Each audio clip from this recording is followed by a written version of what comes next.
Tara here, and I'm just driving home from an appointment that I had today for my soon-to-be 2-year-old daughter. And so I'm coming to you live from my vehicle, and gosh, some days being a parent is challenging. Every area can be challenging, but it got me thinking, how do I deal with challenges that arise and that come my way? And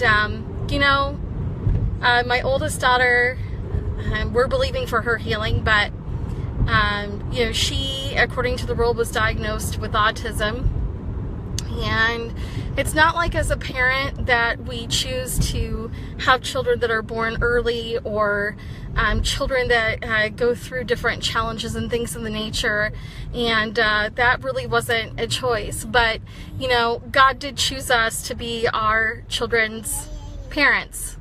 And God reminded me today that our children aren't really ours, they're His children.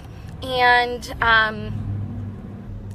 that's a bit of a challenge sometimes, and it's hard to swallow when we go through disappointments and we go through challenges and we go through processes, and it's still a level of grieving. And one thing that I promised you guys is that I would be more vulnerable, and that I would be more open with you, and that I would share about the challenges of developmental delays and autism, because even though we don't receive that as a diagnosis, we really don't for our kids,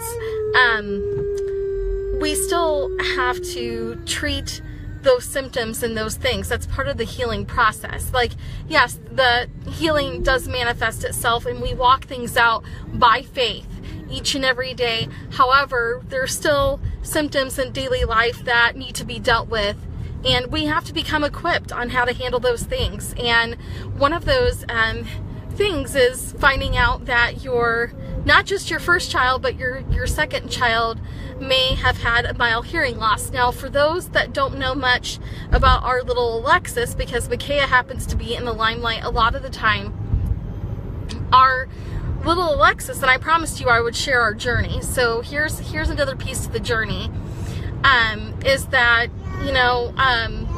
when she was born, she was perfectly healthy. Everything could have gone as normal as could be. Nothing could be different, challenging. And then come to find out, 3 months in, she has formula issues, and she has bottle issues. Then she has 3 back-to-back viruses, all at once, that pretty much put her out from 3 months old until at least 11, 12 months old. And so we tried doing activities with her. We tried tummy time. We tried allowing her to crawl. We played toys with her. We did all those things.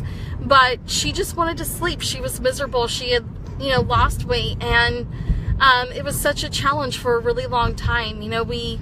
We really struggled with that as parents, because it's like, we wanted her to meet every single milestone. We wanted her to thrive, to the best of her ability. We wanted her to develop to the best of her ability. Our heart was for our children, to see them prosper and to see them thrive. A lot of parents, they get onto their kids because, they didn't do their homework, or they didn't do as well at a sport. Well, I would love for our girls, as a mom, to be able to do those things, and to be able to really prosper, and to be able to fully thrive. And the thing is, they are thriving. And what we have to remember about our kids is, though they don't always meet our milestones and our expectations, it doesn't mean that they're not flourishing and that they're not developing. What we realized is that with Alexis, for example, she started developing crawling, maneuvering, starting to cruise furniture when she was ready to do it. Kids do things, when they're ready. But if we set our kids up to fail, what does that do for us as a parent? And sometimes I just have to remember, like, it's not about, how good or how bad of a parent we are, or that anything is even really necessarily wrong with our child. It's just that they're growing and developing at a level and a rate, and what's best for them. And I had to repent of just putting so much expectation on both my kids, that I set them up to fail as a mom, because sometimes it's frustrating, you know, when we don't get the ideal news that we want to hear. Like today I hear, oh, Alexis might have a mild hearing loss, or we can't rule out whether or not it's developmental delay, or whether it's autism or not, or whether she's just hungry and she's not as focused on her hearing test because of it, you know, or she's just fascinated with the object in front of her, so she's not performing, you know, and I could bring her back tomorrow and it's completely different performance. And so the good news is that she can hear, and she can hear enough for speech and language sounds, which is great. So we're celebrating the progress. So whenever you hear hard news, just remember one thing. Look for the one good thing that happened and celebrate the progress, where they're developing, where your child is growing, and where they're learning. And don't set the expectation for them to fail.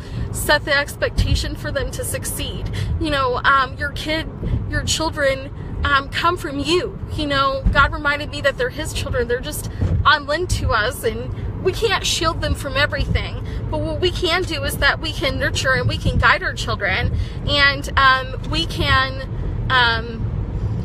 see through to their success. And the thing is, sometimes hearing hard news is the best thing that you could possibly do for your children, because when you start to begin and accept news that you don't always like about where your child or where your children are at, or that maybe they're not along the same curve as other children, the blessing in that is that you have information, you have knowledge that can empower you to do something about your situation. So whatever you do, don't take it as discouragement or as that you don't have hope in something. Don't take it as a loss, and don't grieve. And even though it's tempting to get frustrated and to want to grieve or to want to stay upset about something, it could be easy to do those things because it's really difficult to receive news sometimes. But here's the thing, is that you have the ability to push through that.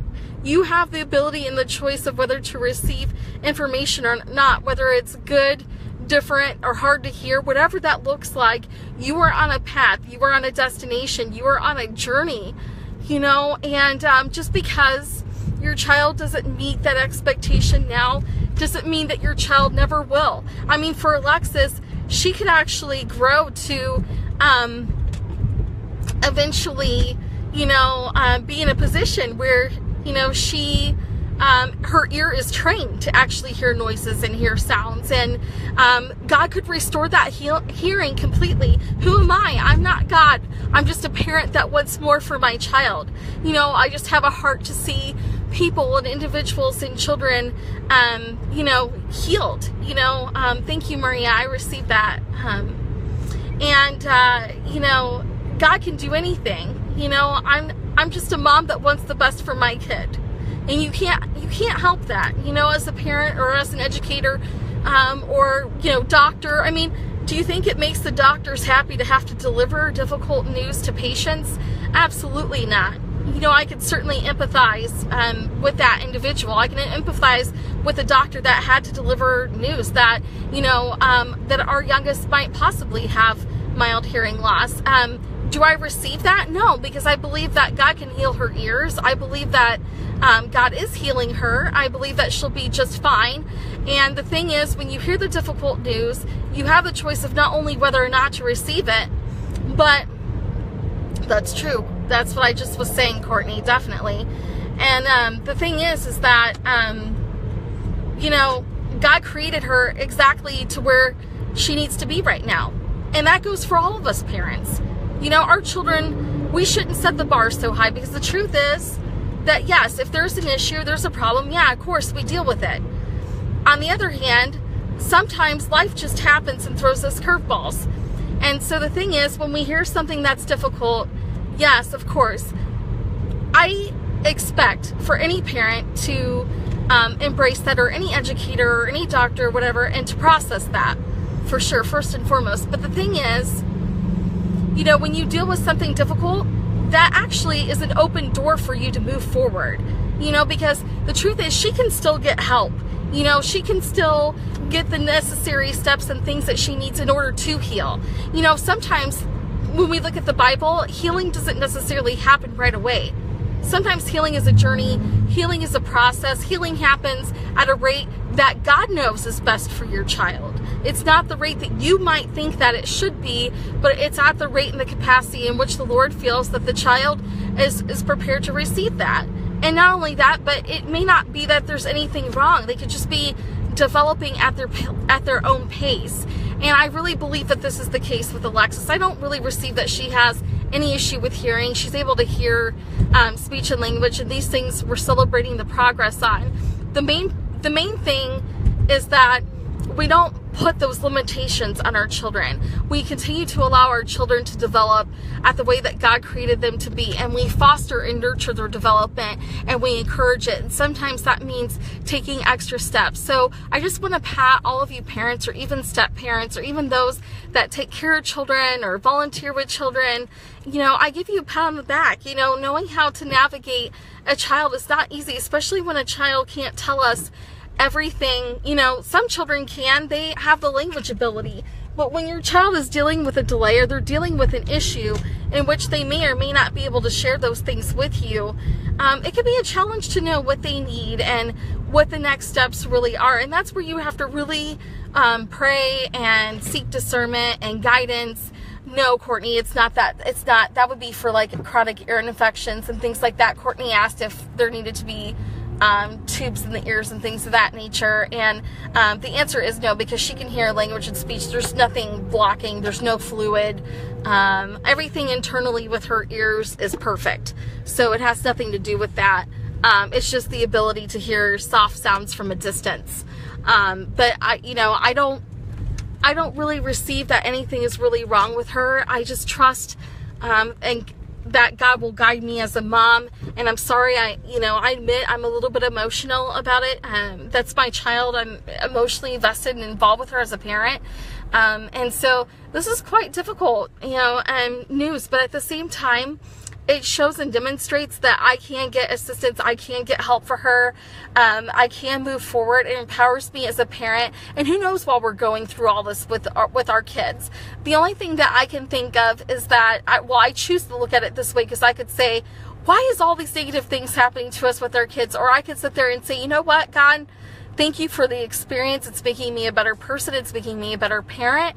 I'm going to be able to get that help and loving care and TLC that my children need. I'm going to be able to use these experiences one day to speak life into other parents. And in fact, I don't even have to wait till one day. I could start that now, to speak life into parents that are struggling with their children having, whether it's social, behavioral, physical, mental issues, what better way than to share than through our own personal experiences? We could really be a light to somebody. So just allow the challenges in your life. My point being, allow the challenges in your life, the frustrations, whether it's with your kids, your business, life in general, family, whatever that looks like, marriage, allow that to grow you as a person. When you receive something difficult that you don't necessarily like hearing, allow it to catapult you forward. Okay? Take it in, process it, but don't allow it to become you.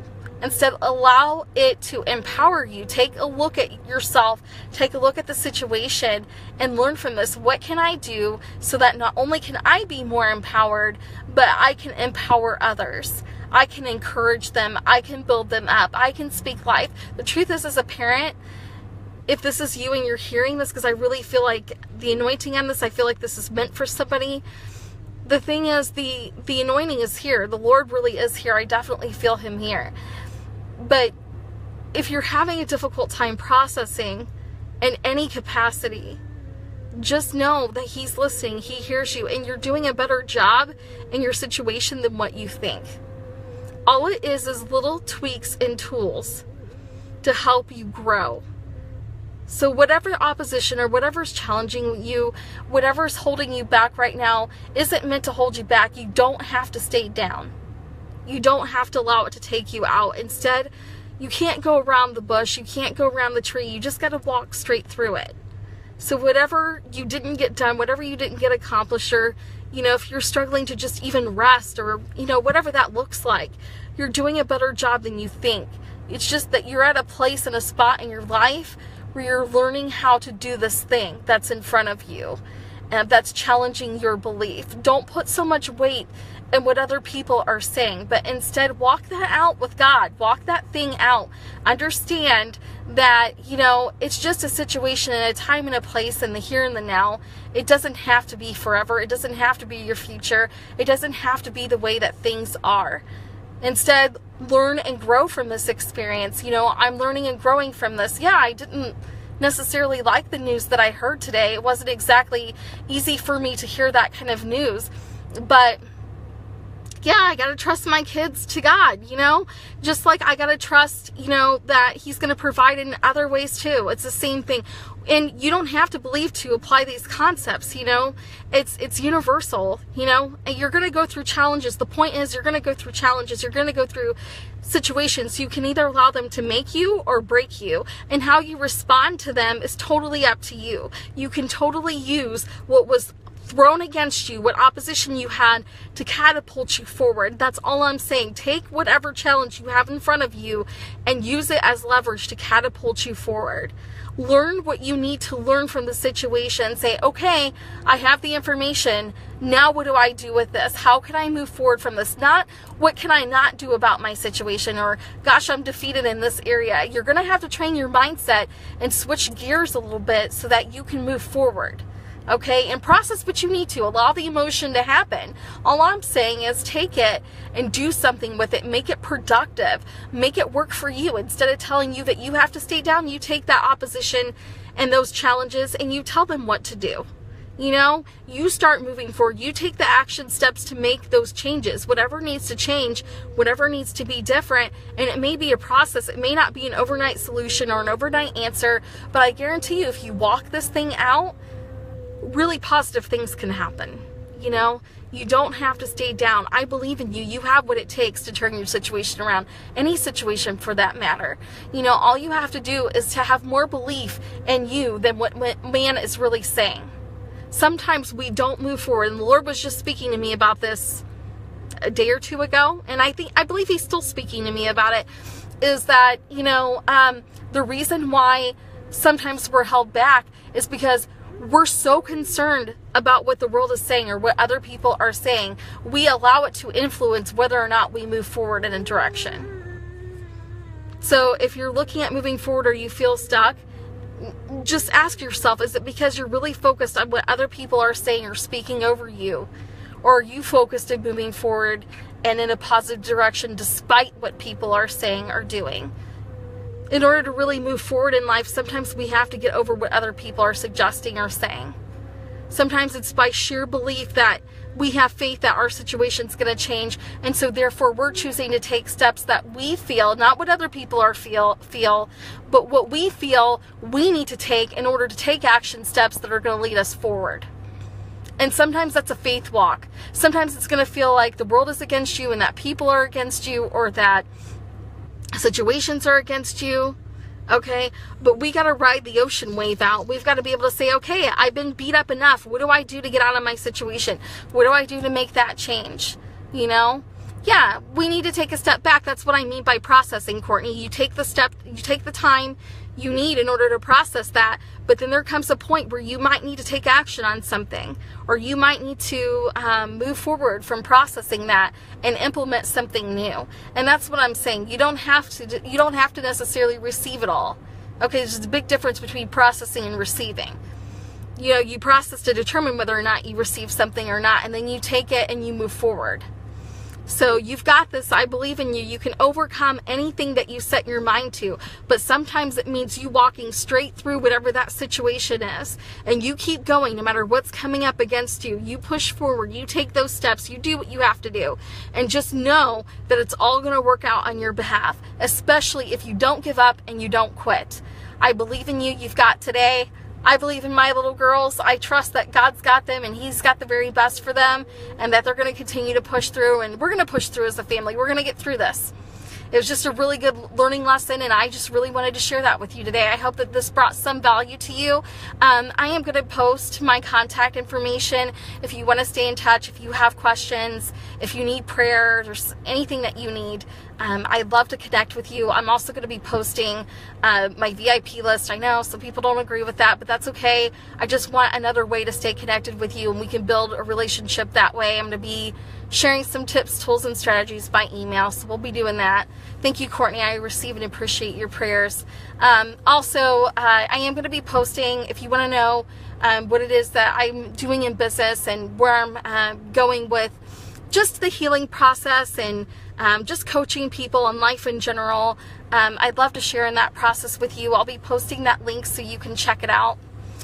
So feel free to do that as well.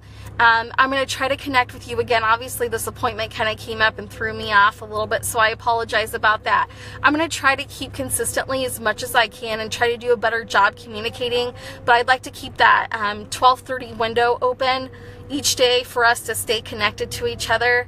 I'd love to be able to do that with you, so that way we have a more concrete time. Anyway, it's been a real pleasure connecting with you. Feel free to share this message too if you feel like this might speak to somebody's heart. I'm all about that too. I hope that this helped you. Enjoy the rest of your day. Please know I'm praying for you and I believe in you. And until tomorrow, have a great rest of your day. Bye for now.